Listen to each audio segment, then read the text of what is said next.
and we were just building off that initiative.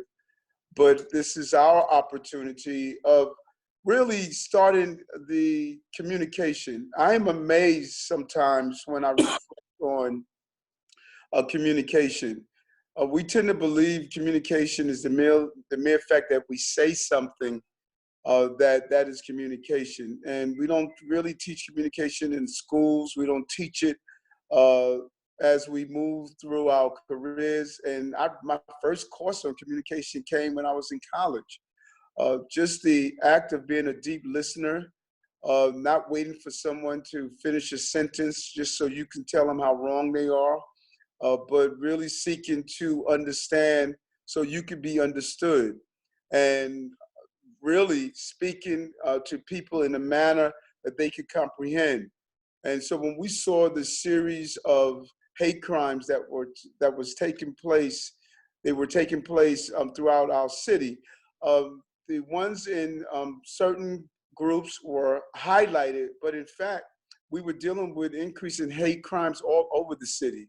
Members of our LGBTQ community, African Americans, Jewish Americans.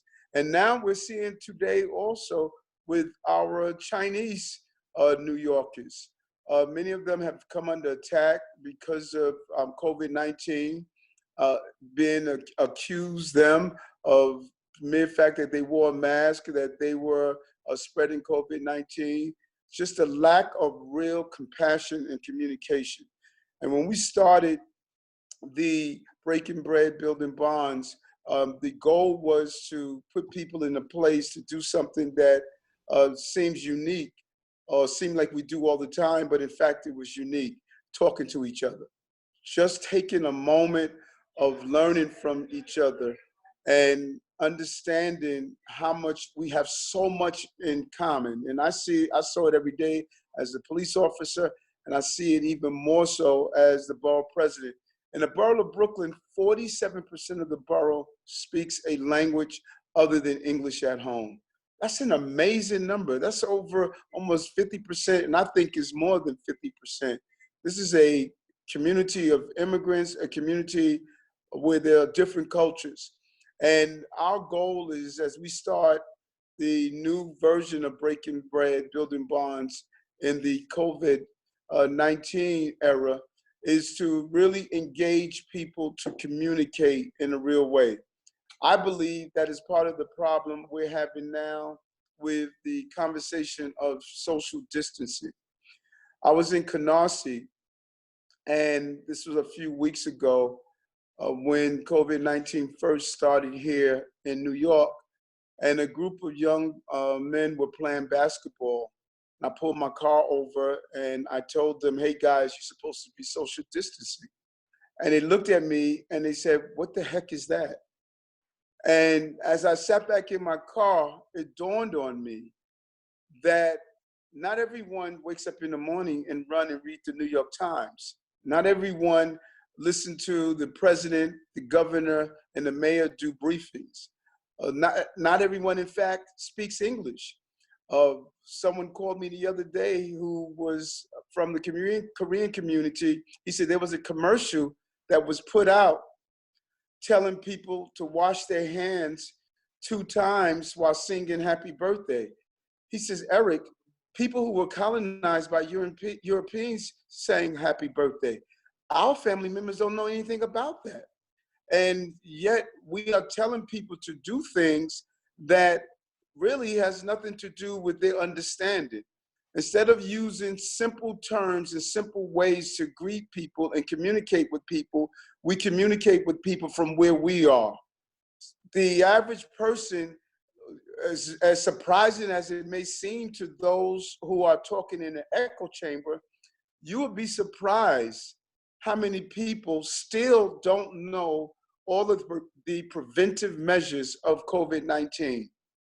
Still they have no clue on what social distance terminology means. So imagine if a police officer stops a young person who lives in a community that's not part of that echo chamber and say, hey, I told you to social distance, and that young person don't know what he's saying and feel on the defense. that creates the hostility that we see.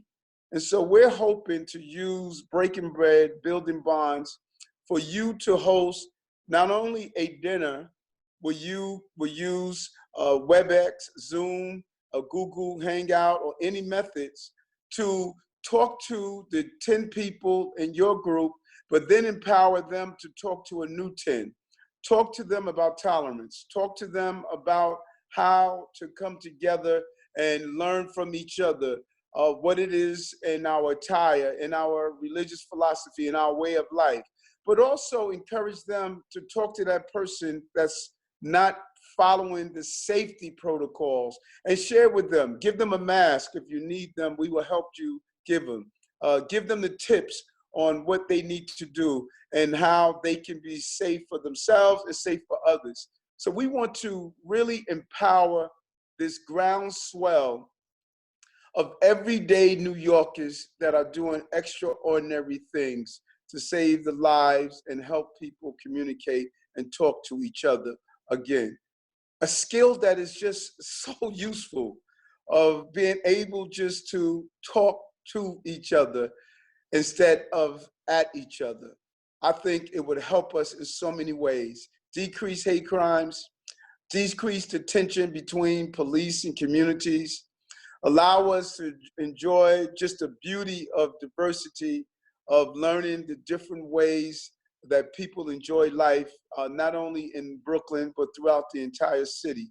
I think this is a great opportunity as we are sheltering in place to, number one, introduce ourselves to someone that we forgot about, and that is ourselves, and then introduce ourselves to our neighbors so that we can learn more about each other. And that is our purpose of doing this.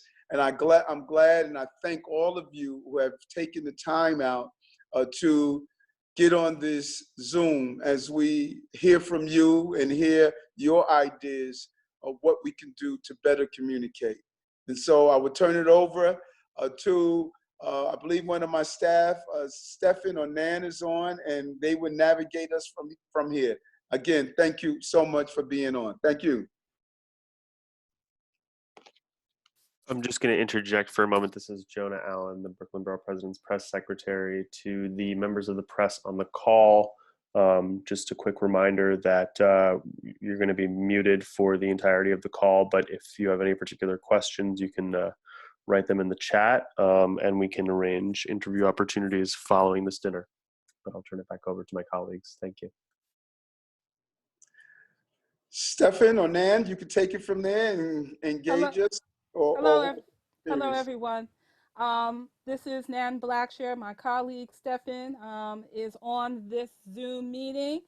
I just want to say welcome. We are so proud to have you, as the Borough President has indicated. And it is at this time that I introduce who our MC moderator facilitator will be for this Zoom virtual dinner. It will be Kay Scary and DJ Sims of the People's Supper.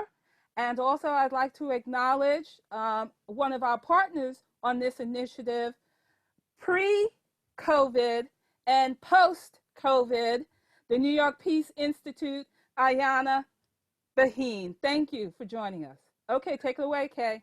Yeah, if I could just, I'm sorry, Nan. I just really want to give a hand to the People's Supper for this entire concept and just really bringing us together.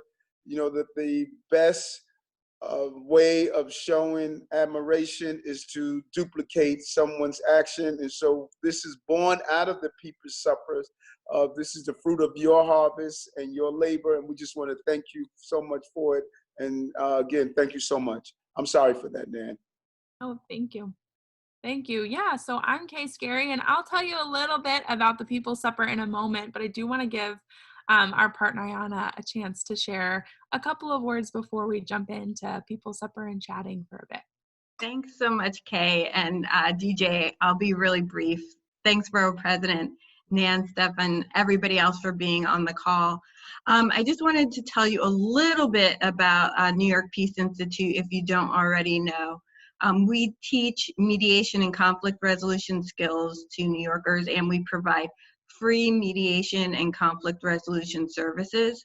And it's because we believe in the power of conversation to change lives and to end conflict. And that's part of why we're so proud to partner with the Borough President in this initiative. So I don't want to take any more time than that because I know that Kay and DJ have a wonderful program for us tonight. So thanks again, and it's a pleasure to be here. Thank you. Thank you, Ayana. Yeah, well, I invite you to begin by putting yourself in gallery view if you haven't already. So if you hover your cursor and click in the top corner to gallery view so you can see all the faces on the screen, we find that to be just a meaningful way of engaging in these dialogues is to be able to see each other. So I invite you to do that. And then second, I know there are some folks on the call, like Jonah mentioned, media, but also some of the staff who aren't participating in the discussion portion of this conversation. And so if that's you, we invite you to turn your video off, just so that those who are going to be in conversation with one another will be the ones that we are seeing, and that will help us kind of distinguish and make sure that we're giving space to everyone who's here to be able to join in the conversation. So I'm going to do a little bit of introduction and context setting, but I won't take long because I'm eager to be in conversation with you all. But my name is Kay Scary. I am the community director of the People's Supper. And I wanted to explain a little bit about who the People's Supper is. We are an organization that works all over the country around gathering folks across lines of difference for a chance to share stories, mostly over the context of a dinner table and a meal shared together. So a little different than what we are able to do in this time. We started in the wake of the 2016 election when our country was feeling the really acute pain of what had been there for a really long time. And that was the reality of polarization and division, and what felt like we hadn't quite figured out how to have a conversation with one another that would allow us to build our communities together. So we kind of anchor our work in a few different thoughts. One is that simply we don't think we're going to argue our way out of this, right? And what this moment requires is some real empathy building and a real willingness to do exactly like Borough President named, that to deeply listen, to hold one another's stories, to be shaped by the ways that the stories of one another might challenge the assumptions we make, or might challenge the ways that we see the world or understand our own lenses through which we see the world. I loved that you said, President Adams, the idea of introducing ourselves to ourselves and to one another, because I think that's exactly what we're intending to do. So we're going to give some questions just to prompt discussion, and it's intending to do that, right? How do we sink into the stories of self in the company of one another so that we might consider what it means to be a real community? So the People's Supper, again, kind of started in the 2016 election, has since powered more than 1,600 suppers all over the country in all different forms. So one of my favorite projects is when we worked alongside the Erie, Pennsylvania Mayor's Office around issues of racial equity, but we've worked in kind of a number of different communities around what is it that needs to be healed here, or who is it that needs to be in relationship that isn't. And our work is really centered in the idea that social change moves at the speed of relationships, and relationships move at the speed of trust. And in this moment in particular, we know that science tells us that a community's resilience is really rooted in its social relationship and connectivity. And so how might we really build a deep and collective social fabric that allows Brooklyn to move forward and resist and end hate crimes here, and to take care of ourselves and one another in a period of social distancing. So I come to you as Kay, the community director of the People's Supper, and I also come to you as Kay, the person. And so I want to recognize that in all of us. And so as Kay, the person, I carry with me a number of things to this conversation. I carry with me a little bit of sadness that I don't get to walk for my master's graduation this weekend. I carry with me some fear about a dear friend who just got her positive test for COVID-19. I carry with me some rage about Ahmaud Arbery and the story of his murder, as it's been kind of lifted up on our social media and in our news this week. I carry with me the role I am as an aunt. And I love that because I think often of what are the stories we can tell our children and what are the stories we tell the children in our lives about our world. And so there's something to me that's profound about the chance to gather with all of you and tell a story of a moment in which there are real systemic inequities and there's real issues of racism and there's real experiences of pain and hate crimes in our world. There's also groups of real people who are choosing a different story, who are choosing to sit with each other, to hold one another's experiences, and to listen to one another so that we might build a future that doesn't have those things. So I say all that to say, we welcome the fullness of who you are here, your professional self, your personal self. And we're just grateful. We're grateful for the chance to have this conversation with you. For those of you that have to jump off at the hour mark, we'll let you know at about 5:30 that it is 5:30 in case some of you have to jump off for Shabbat. But other than a couple other housekeeping items before we kind of dive into discussing with each other, yeah, like Nan said, we ask you to keep yourselves muted, to unmute when you're jumping in for conversation, to keep yourselves off video if you're not in the dialogue, but on if you are. And if you have a moment where you need to step away, that's totally fine. Feel free to just turn your video off, step away, and take care of whatever it is, and then you're welcome to join us right back in. Mostly, we're just eager to have a conversation with you all. So, I'm going to kick it over to my colleague DJ to introduce himself and then offer a couple of ground rules that we usually offer at the beginning of a conversation that invite us to think about ways to be together in this time. Kay, could I ask a question? I am, I'm going to be 70 in 2 more years. I'm not that tech savvy and I seem to have lost I don't know how to get to the gallery view. Okay, yeah. So are you on your computer? I'm on my phone. Okay, then you might not have, are you seeing 4 people on your screen? I was, and then I tried to touch a few other things and all I see is myself. I don't mind looking at myself, but I can't see anybody else. Sure. So on the phone, you're limited to only seeing 4 people. Right. How do I get back to that? Can you swipe right a couple of times? Swipe right? I believe it's right. I never know what you swipe from. Yeah. Oh, there you go. Swipe. I swiped left. Great. Swipe Thank left. you. Right. Yes. Perfect. You got it? Perfect. I got it. That's a teaching moment, believe it or not.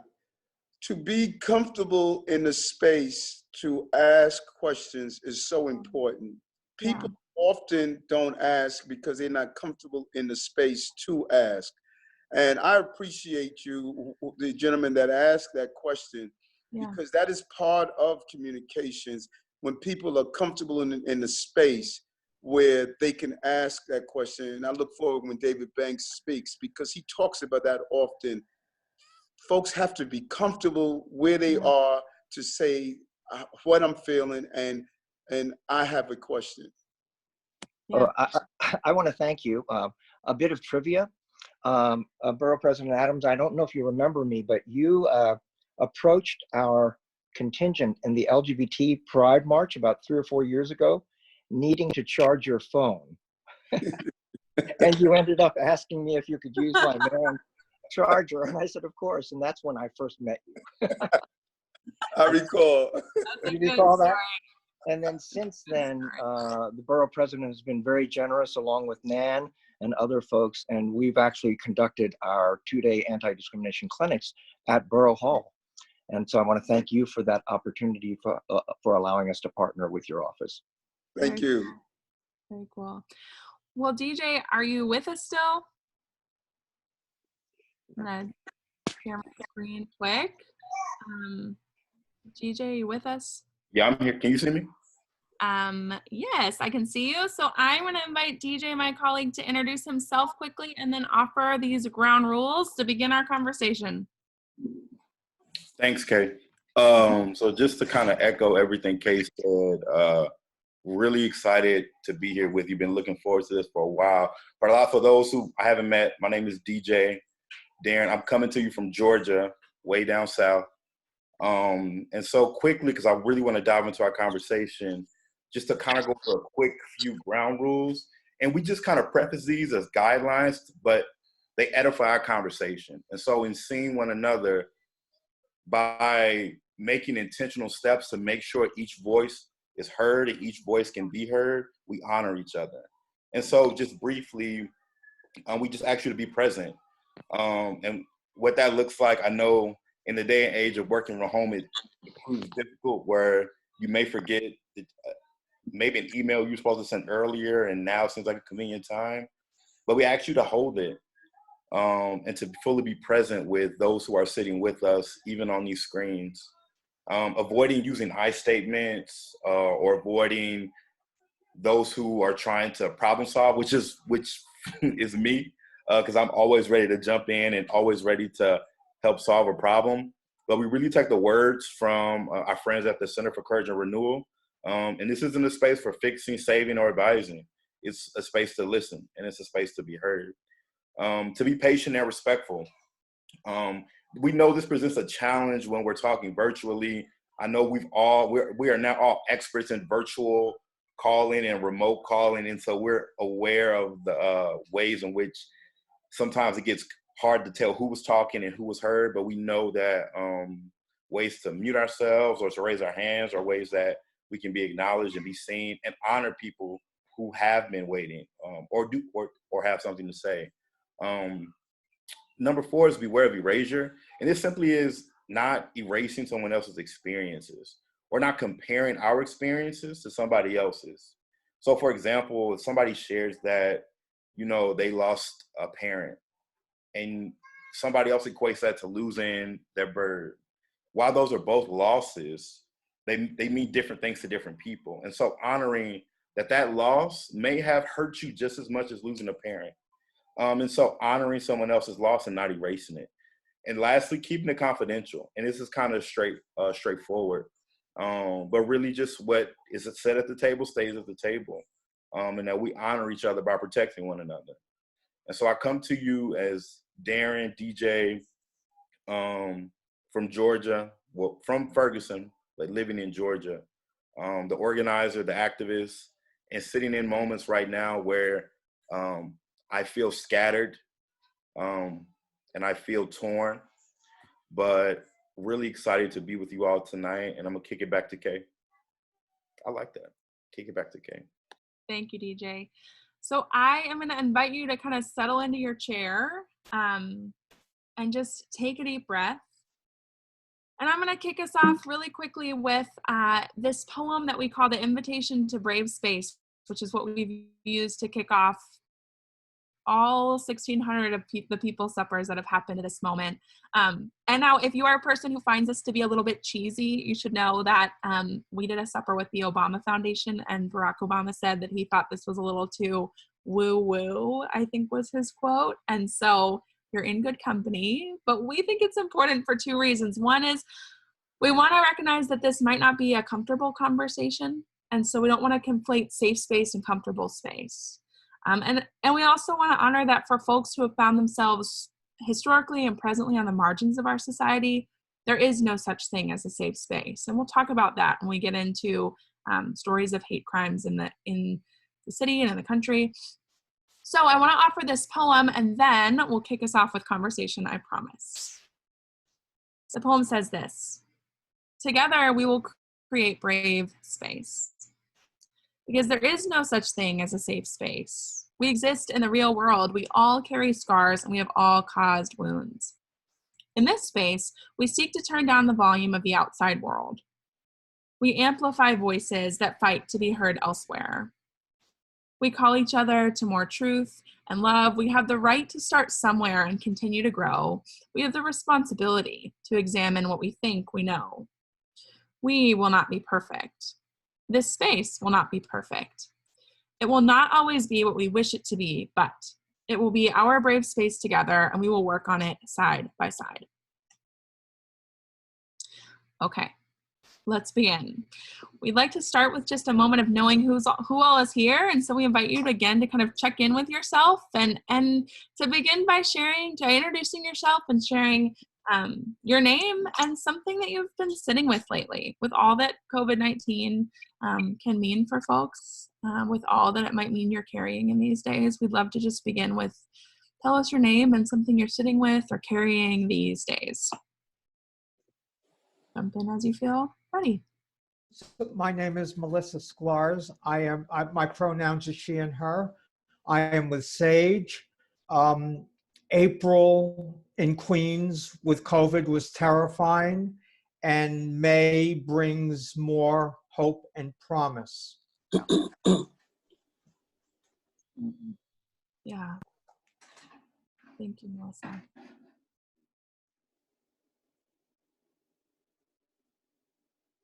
Hi, my name is Emma Rayhack.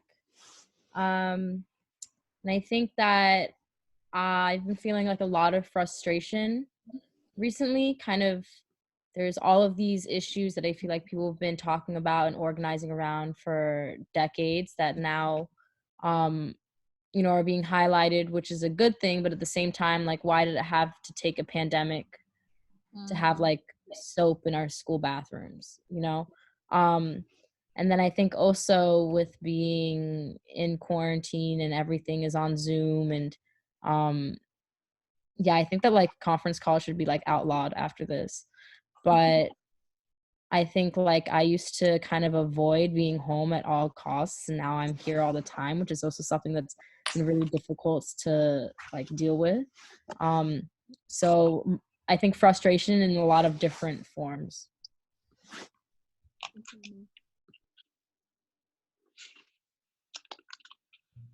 Hello, my name is Jeffrey Forster. I'm from Vocal, New York. I'm an outreach worker here. And what troubled me the most is like being locked in the house, right? The change of lifestyle to be exact.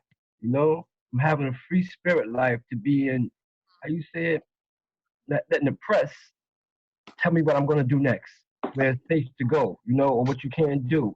It's like they got more control of my life than ever, And that was really bothering me right now.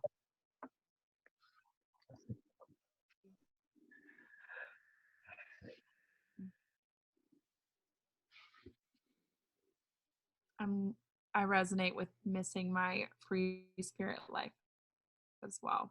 Thank you. Hi, everyone. Salam alaikum. Peace and greetings. My name is Dr. Debbie Almontasser, and I'm with the Muslim Community Network and the Yemeni American Merchants Association. And everything that's been shared so far resonates for me as well. The two things that I sit with and that are feeling overwhelming is food insecurity. Right now, it's the month of Ramadan for Muslims, and there isn't enough food for families to actually break their fast every night. And just looking at, the resources that are out there and how the city is actually allocating all of these resources to just get halal food, to be prepared and ready to give out was a huge undertaking to pressure the city to do, but it's still not enough. And when it comes to the Yemeni community, I am also one of the founders of the Yemeni American Merchants Association. And this community has actually been hit hard with COVID-19. 90% of Yemeni Americans are actually bodega owners.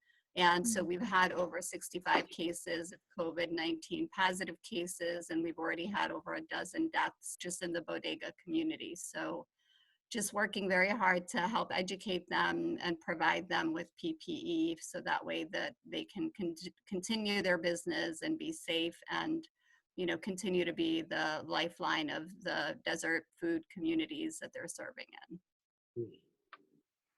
Yeah. Thank you, Debbie.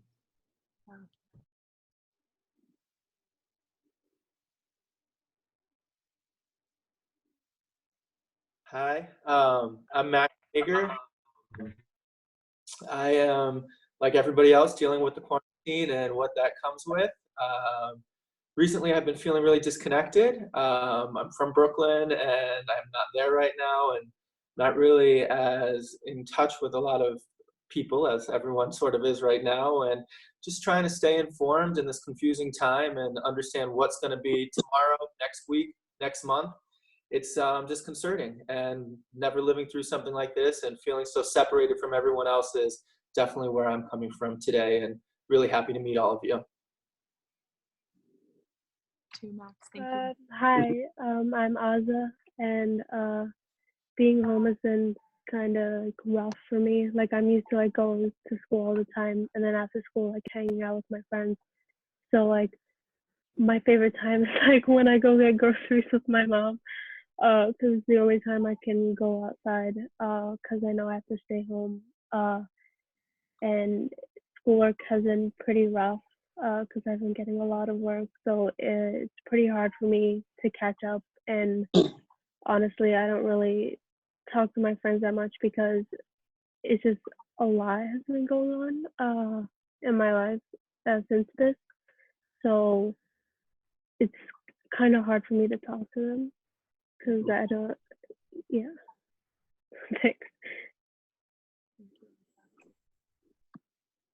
Hi, I'm Tamia and Hannah, and I direct the Brooklyn Dance Festival. I'm also on the board for Eric Adams in Brooklyn. I'm a mom of two and a wife. You know, having a family here. One, you know, DJ Sims, I really appreciate you being here. My first thought is, you know, what your community has come through at Flint was influenced on all of us watching that, and you know that there was and we will get through this.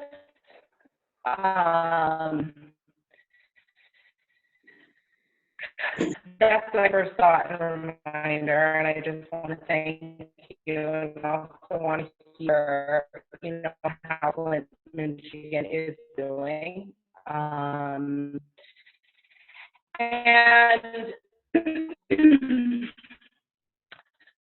you know, there's a lot. There's a lot to think about. Being born and raised in Brooklyn and watching it change so rapidly in the past 15, 20 years, and feeling like people didn't care too much about who was here before the boom, really upsetting. And so now to watch these health issues and these social issues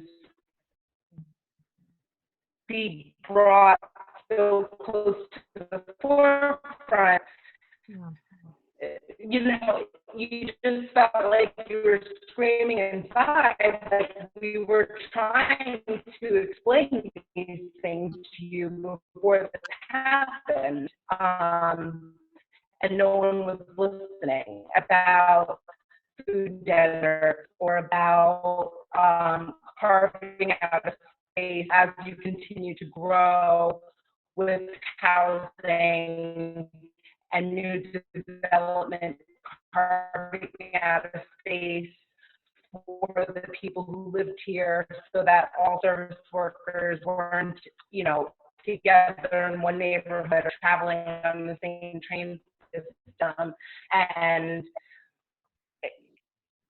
how it's coming back to affect all of us. You know, that really stays with me.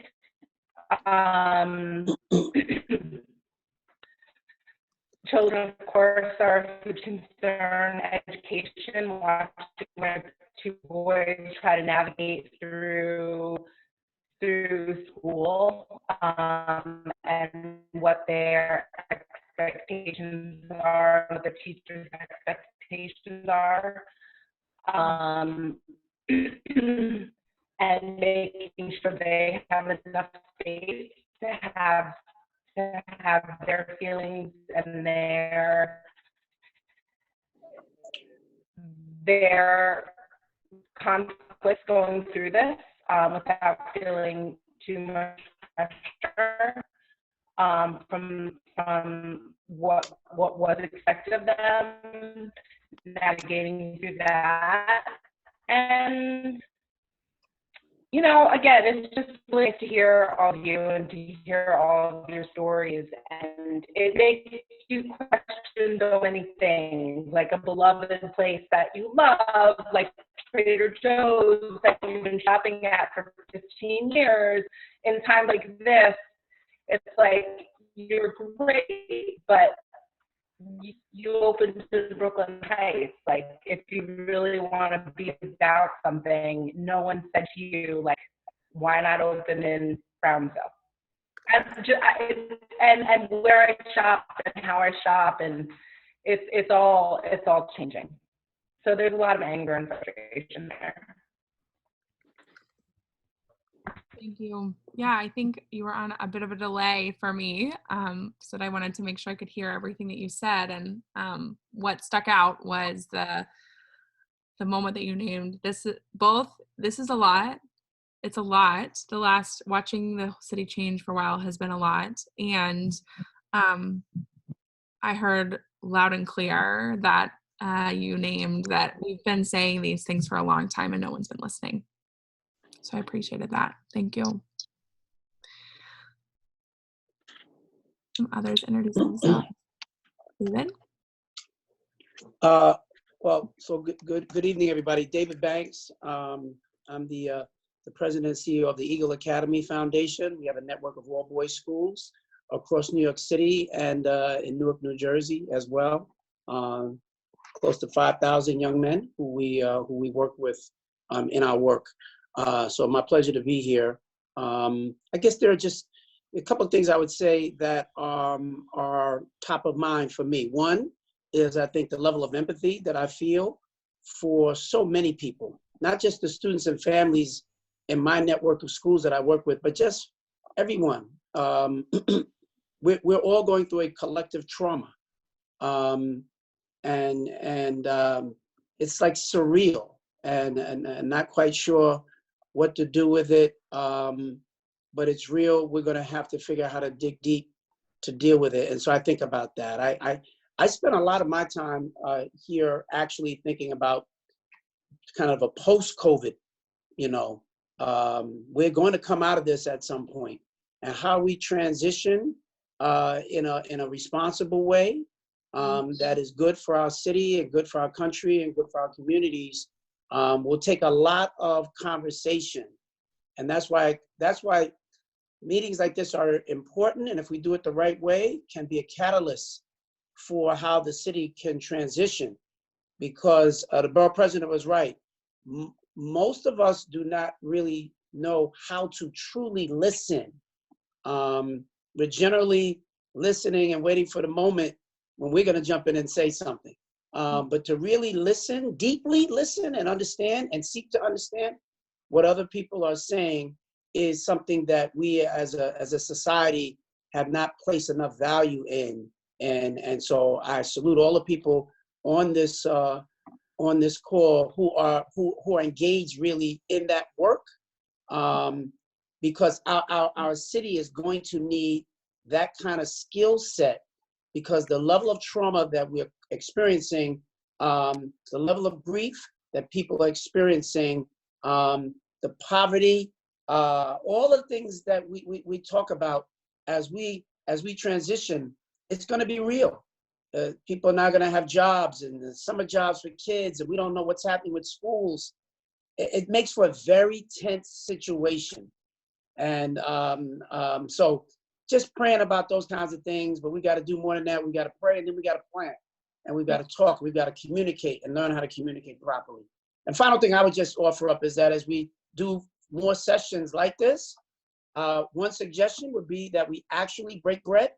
And so I think the idea that, you know, people would come to a conversation like this, perhaps with some small meal, we learn a lot about one another through the ways that we eat. And talking about that and sharing is a way to I think, to enhance dialogue and for us to all to get to know each other just that much better. Otherwise, it's just another Zoom call meeting. We've been doing millions of those and people are a little bit tired. But if we could actually, you know, in your own way, make your own meal and talk to people a little bit about it, that's just a suggestion. Thank you. Don, I wonder if you might introduce yourself again with a sentence or two of what you're sitting with lately. Hi. I think that Zoom, you know, before the whole COVID-19 thing occurred, the thing that I hated about technology is that everybody wanted to be on conference calls. Nobody wanted to meet. And so my biggest nightmare around COVID-19 is now we're stuck. We all only have this venue in terms of taking care of things. But stepping back and looking at this, I think the thing that I think has been amazing is that this is something, my work has been about addressing discrimination, addressing what I call identity destruction and how our communities are torn apart because our education system doesn't teach our children or ourselves, for that matter, about life. It's all about the gates and about grades and everything else. And but this virus has attacked the entire world. I mean, everybody I've talked to around the world and here, everybody is isolating themselves. And yet it's funny how that dynamic has also allowed us the space and time to reconnect with one another. I just reconnected with a friend of mine who, thank God, she does not have, hasn't encountered the virus, but she had cancer 4 years ago, and she disappeared from not only me, but all of her friends and her family. She just disappeared. And I continued to, my only way of contacting her was by texting her and hoping, one, that she didn't pass away from the cancer, two, that she might look at her phone. And she called me day before yesterday, and we talked on the phone for 2 hours. And what's kind of amazing is that had it not been for this virus that's attacking all of our communities, without regard to our identities or any of those things, it's actually allowed an opportunity for some of us who have been too busy addressing all those things to actually pay attention to the people we don't pay attention to because we have too many things to do. And so I find that's kind of been a very revealing thing. I have to say that as much as I've heard about the anti-Asian violence, and I've heard countless examples, and I'm with the Chinese American Planning Council. My program is called Project Reach. We do anti-discrimination training, but our agency serves people all over the city. The number of attacks that people have faced is just phenomenal. And I have to say, personally, I haven't experienced it. And part of it may be because I've sequestered myself in upstate New York for the last 6 weeks. I happen to be living with AIDS, so my immune system is compromised, so I can't afford to get the virus. And so I've stayed up here. And the folks up here in upstate New York have been amazing. So I think it's just interesting that we have a virus that's victimized everybody, and yet, because we haven't attended to those forms of bias and discrimination and community destruction, it comes out, even amid the fact that we're all victimized. And then we have people in our own, whether it's the transgender community, the LGBT community, the Asian community, the Muslim community, it's horrific. And I did want to do one acknowledgement that Project Reach, we presently house the American Indian Community House, and it is a community that is always invisible, maybe even at this meeting. And we have one of our community board members, Vicki Tarrant, who is Native American. She passed away from the virus, and I was going to go to North Dakota where she was going to be buried, and then I realized I couldn't because her whole family was exposed to the virus, so I couldn't afford to take the chance. And then, but I then learned that when the family returned, the brother died of the virus by the time they came back from North Dakota.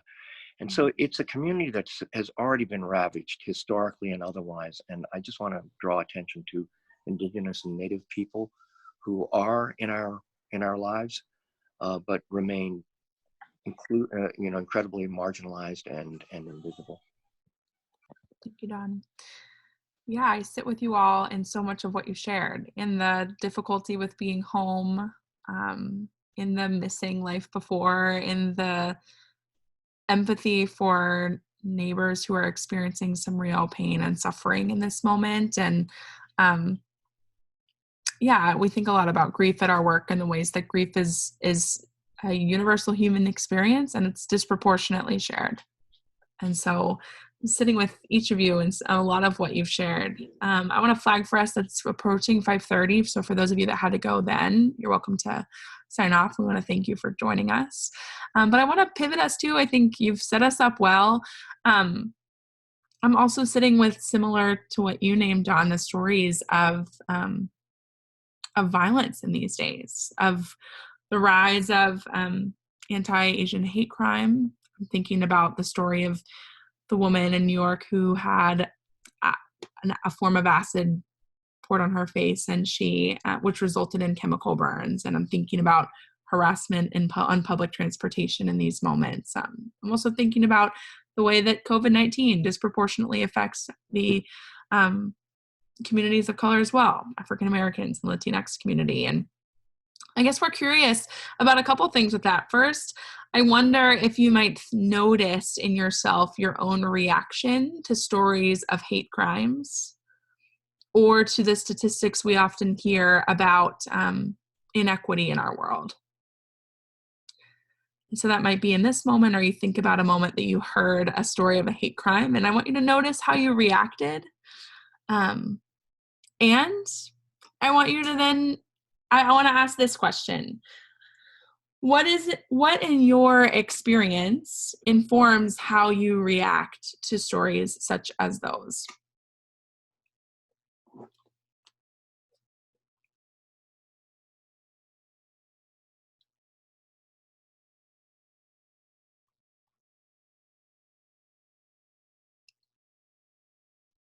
Give you a moment. Okay, I wasn't going to participate, but hopefully I'm going to jump in as Nan and not staff. Please. I used to live in Staten Island in the 70s, and I lived there for a good 19 years. When I was a tween, I was waiting at the bus with some friends, and the friend said something really funny, and I doubled over laughing really hard. But I heard something whiz by my ear. And when I stood up, my friends had a look of shock on their face, and I didn't understand what happened. They said that a car went by while I was laughing really hard, and they threw eggs at me and then drove by. I didn't even hear them yell out, the N-word. And it shocked me so much, and it stayed with me in terms of a racist incident, that by the time I reached high school, I went to an all-girl Catholic high school, and there weren't too many people of color, all colors, weren't too many in the school, that I decided that there needs to be more understanding. And so as a result, I created a club. You could have all these various clubs that you can join. I decided to create my own club. And my club was called Mino-Ethnics, Minorities and Ethnic Groups.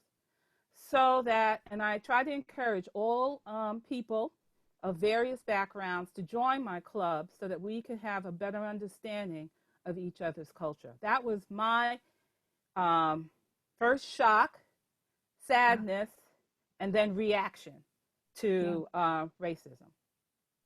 So that's me. Thank you, Nan.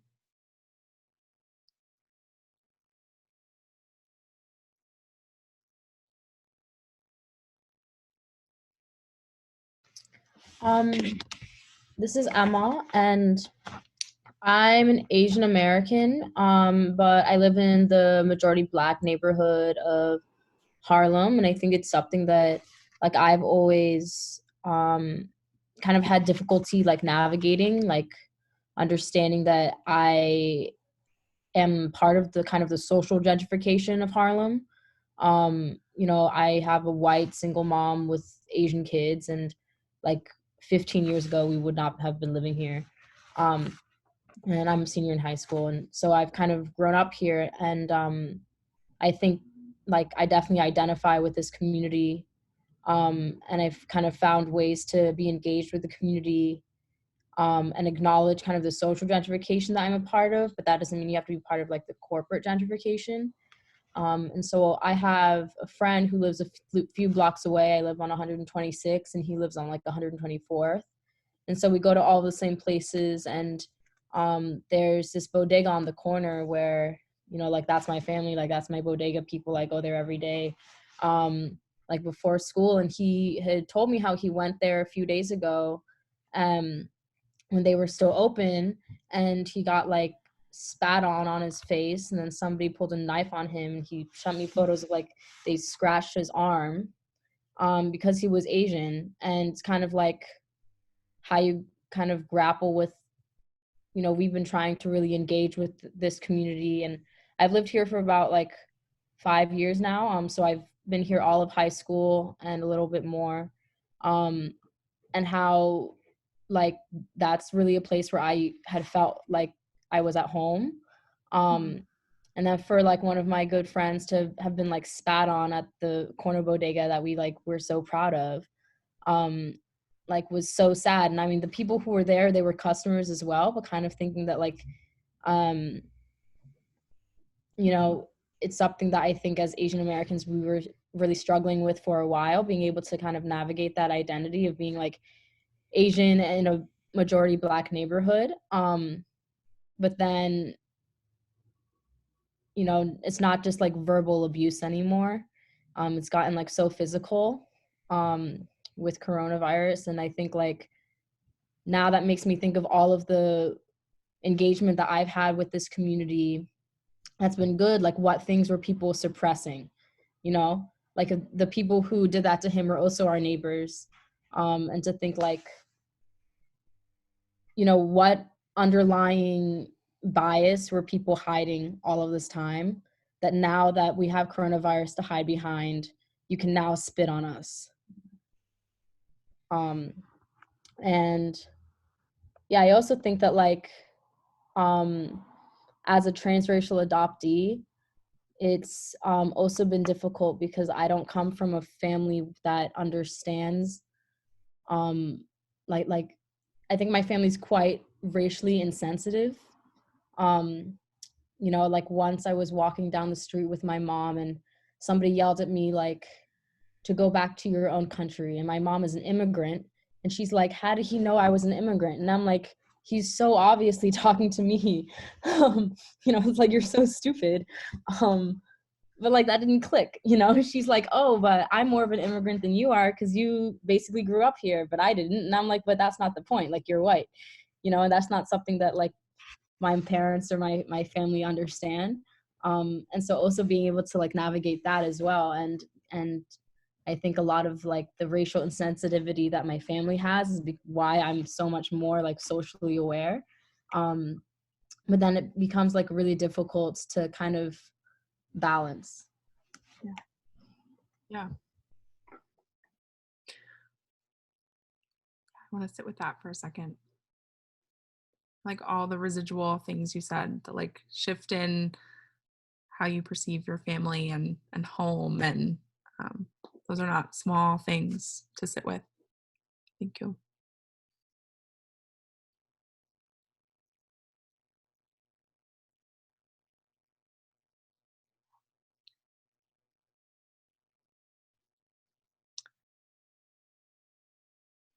For others, I'm curious if there's something in either Nan or Emma's stories that mirror something in your own experience, or that give you a window into something you haven't thought about before.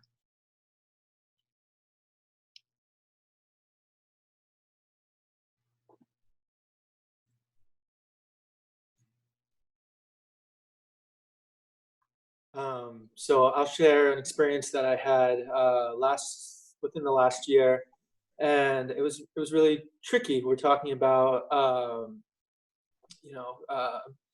a situation where I was going to a dry cleaners that I go to all the time, and I get great service. Let's talk about how I present.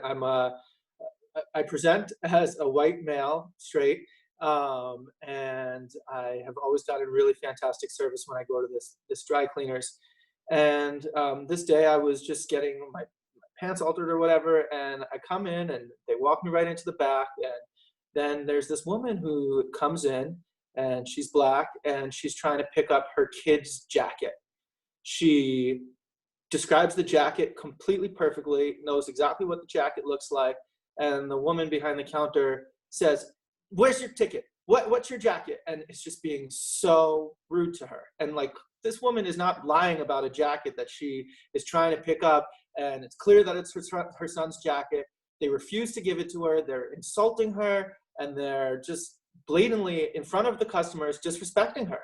And it's a situation where you're looking at yourself and you're saying, am I going to be complacent with what's going on and not say something to the fact that they're treating me so differently than this person who presents a little differently than I do? And, it was a situation where I was trying to figure out, what's the proper thing to do. And I wish I could say that I did it, but my boyfriend, who is not as straight presenting as I am or whatever, immediately, who has been through a lot of these situations, immediately just shut this person down at the store owner. And I was so impressed to see somebody who just completely took a situation where I was basically not on the inside validating this person's behavior, but without standing up and saying something, I was allowing this to continue. And for me, that was a huge learning moment. And just seeing that, when you know something's wrong, you need to say something and don't stand back and sit quietly. So that's one story I'm just adding to this conversation.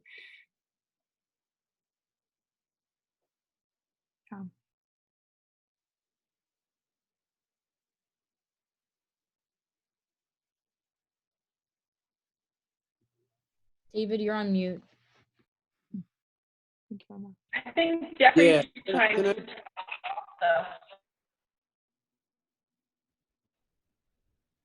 I heard you, Tamia. Go ahead, David, and then we'll circle to you, Jeffrey.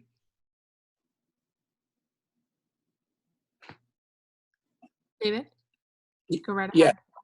Oh yeah. I wanted to ask Max a question. In that moment, when you reflect, do you feel like you should have said something? What do you think it was that prevented you from saying something? Your boyfriend said something, but you chose not to. And it doesn't mean that every time there's a situation that you see that's unjust, that somebody has an obligation to say something or to do something. But I'm just saying, in terms of you in that moment, when you reflect on it, or do you feel like you should have said something? Like, if it would have happened again today, would it be different? Or just curious to know. So that, it's a balancing act. I'm 32, and I have in my life, I'm a landlord, so I get a lot of different situations with a lot of different people, and I've learned a lot of different ways. And sometimes I've learned it's better to not involve yourself in certain situations, i.e., we don't need to get into other stories, but this situation, when I reflect back on it, I think that the power dynamic and the inequality of service, and what I mean by power dynamic, I was in a position where I was being treated completely differently. I was being treated, and it was palpable. You could tell that there was a difference. I mean, there was a difference in the tone that I was being spoken to. And to me, I think that I should have been clear. Maybe this is just the way my brain works, but I should have said something along the lines of, I will not continue to come back to this business and support you if you do not treat people fairly. And that's how I feel. I wish I did.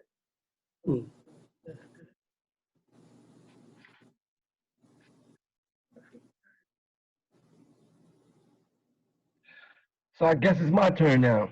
I'm glad you told your story because, I live my life with diversion every day, and, being 56 years old, right? And dealing with life pressures that at a young age I attacked and I wound up being in jail or something bad happened in the situation.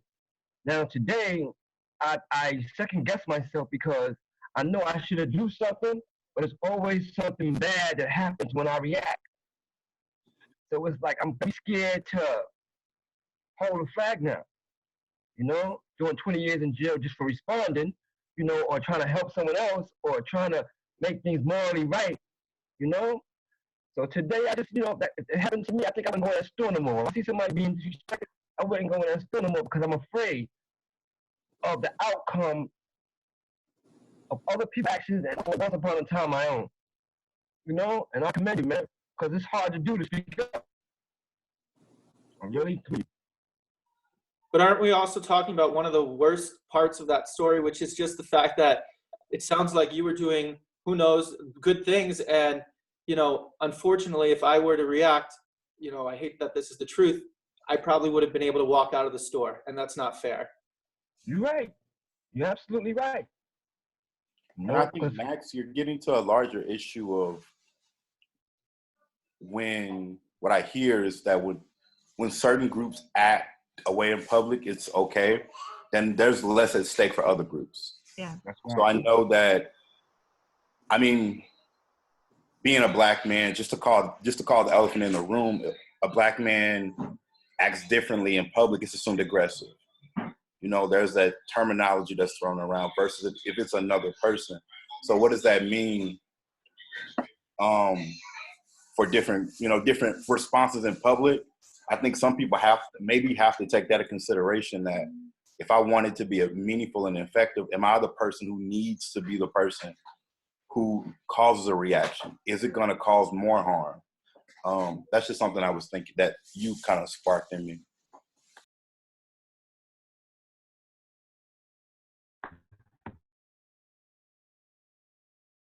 I definitely appreciate everyone telling their story.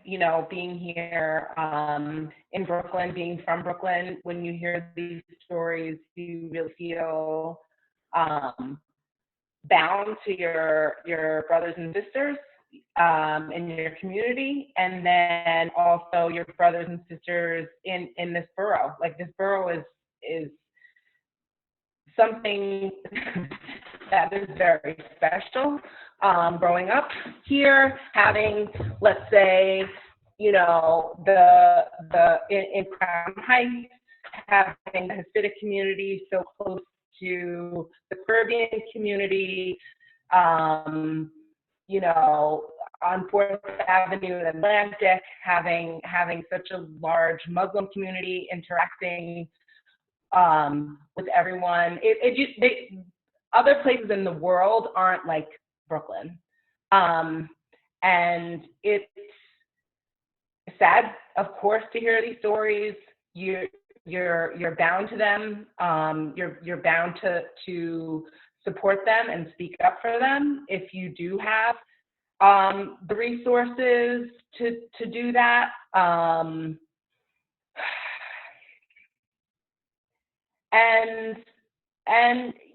yes, it is very clear. When you go to Prospect Park, I run very early in the morning, and you see a certain demographic, not practicing social distancing at the farmer's market or around, and no one's really saying anything. And then you hear about horrible things happening in other neighborhoods. It's so difficult to hear. And also that it's right now we're like a magnifying glass of what the larger issue is. Ever since we had the new election, people felt really comfortable exposing how they felt about other races and their views. Like Emma said, and I have a 16-year-old, I'm a firm believer that her generation is here to save us, so I just try to stay out of the way and support them. But like Emma said, so much was dormant, and now it's growing. And now it's out in the open. And I do believe it being out in the open is better than it being so dormant, and that we are going to get through it and heal. But I think it's really about, I don't think this is really about the people who are being discriminated against. I think it's the people who have never been discriminated against really opening their eyes and their hearts and saying something and doing something. And that's part of that is your self-actualization that you're having right now. Like whether you wanted to change, you did something, like the fact that you're talking about it on a Zoom, holding yourself accountable with people from different ethnicities and places, like that's a start. Like you will spark something else. You will spark something with your friends. And like I call for all of us to really, before this happened, to really just look at Emma's generation, like they know what's going on.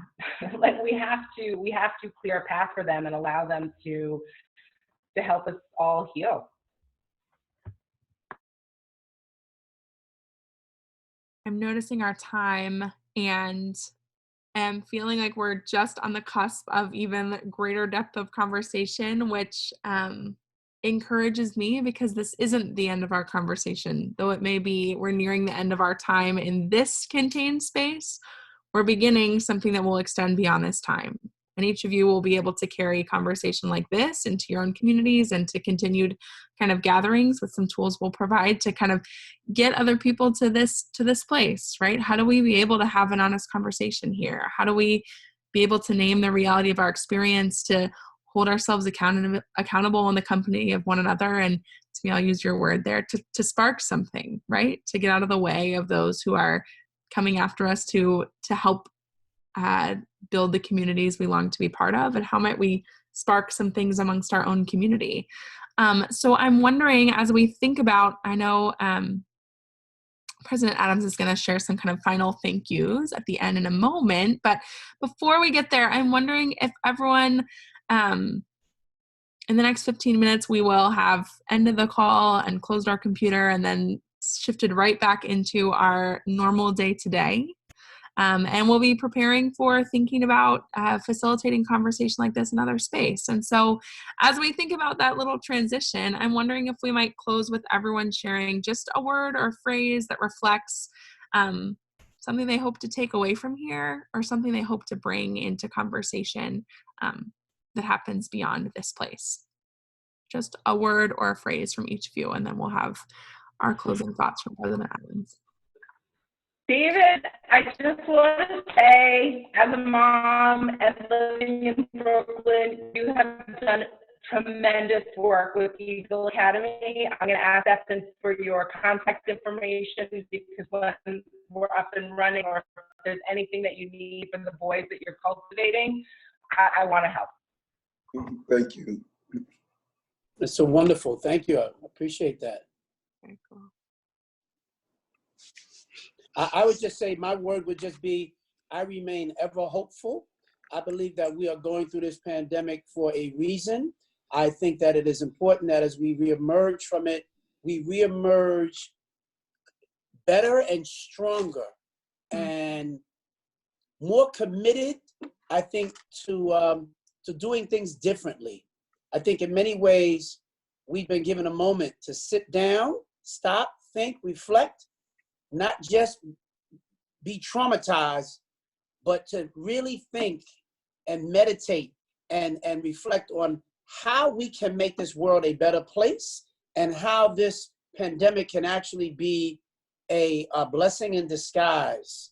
There are a lot of people we're going to lose. We have lost a lot of people, but on balance, that there's a lot that we can learn and we can emerge stronger. And that's the mindset that I bring to this. Thank you, David.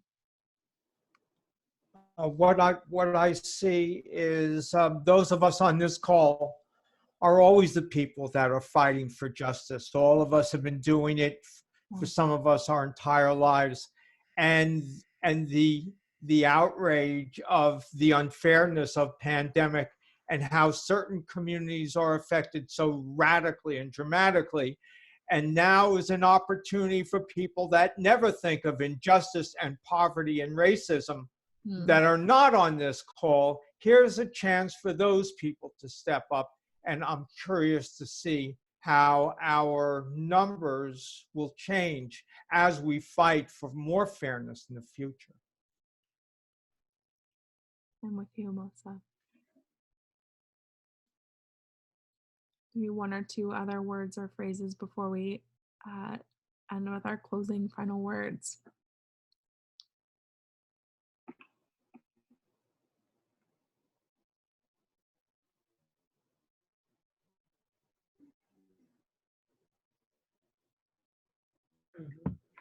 I think my words for closing would be like, I've been going through life unfair, right? And now that we are separated from our peers, being that we can't be 6 feet apart, I just wish that when we come out of this epidemic, that everyone helps each other, put the power forward, because being separated, right, teaches you that you can do more with people than with less people.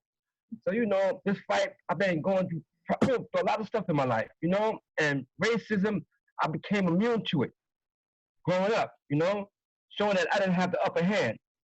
So today, anybody I can help, no matter what color they are, I'm going to try to put a step forward and just be greater. And I also want to thank the Borough President, Mr. Adams, for having this, because I'm definitely interested in hearing what other people have to talk about, especially in different states, because we all have the same problems, we all deal with the same things, and I hope this epidemic comes short, but I know it's not, but I hope we can bring something good out of it as a people, and I'm good with that. Thank you. President Adams, would you like to close us out with some final words? Yes, thank you. And I thought that it was mentioned, I believe it was Melissa, who stated that we are the sort of the usual suspects that always assemble together. That is the beauty of this project and Breaking Bread, Building Bonds. We are empowered to go after the unusual suspects.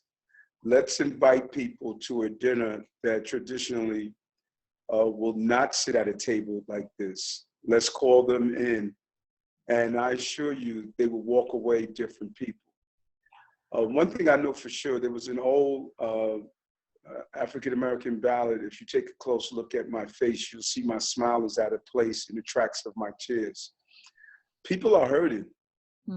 And we just don't take the time really to look at people anymore. We walk past them, and sometimes we say, good morning, how are you? And they say, I'm in pain.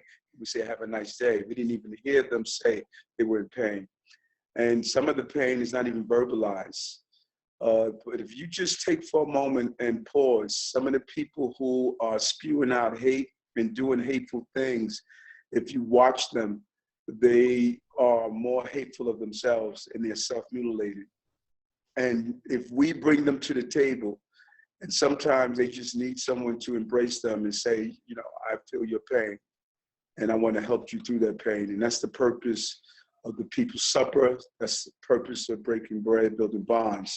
And so I thank all of you for joining us. And most importantly, I was telling my staff, I thank Emma. I got so much out of her conversation, and just the freshness, the authentic, just almost innocence of not being, jaded by life. You get to, the age of many of us on this call, you went through so many hurdles, and there's a level of bitterness that just settles into us. But I agree with who stated that the young people can really change this globe, not only change Brooklyn or the city or the country. I think they can change the globe. And we need to awaken that energy of change in them. And so I thank all of you for joining us. And I specifically thank Emma for joining us. Her stories really resonated with me. And there's so many other young people that have these stories. And I want to ask her, Emma, if she would invite 10 of her friends and host a Breaking Bread, Building Bonds so that we can hear more and more from young people of how they're seeing this. I used to take the train to Albany when I was a state senator, as I conclude. And my first day of taking the train up, I sat on the left-hand side. It was the side that looked out at the Hudson. And my colleague that started office with me, he sat on the right side. It was the side that looked at the mountains. And when we finished the ride, he talked about the beauty of all the houses that he saw on the way up, going through Poughkeepsie and Hudson County. And I said, the joy was in the water, watching the boats and the ships and looking across. And it dawned on me that the only way I could understand what he saw and he could understand what I saw is for me to speak with him and share my experience and not just believe that ride was just a water view or just a mountain view. And by doing this, we are sharing our views of life from where we sat in life. And right now, Emma and other young people are sitting in a place that many of us have never sat in because the universe has shifted. And we need to hear more from them. And then we will share our views with them. And I think we get a better understanding. So thank you. And next one we do, we're going to take the suggestion of Principal of David Banks, and we're going to bring a meal with us and explain the meal from our community, from our culture, so that we can learn a new dish in the process. Thank you very much for joining us. Thank you all. It was a true honor to get to hold your stories and know you a little bit better today. Thank you. Thank you.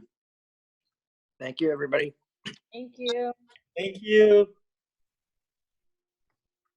Thank you.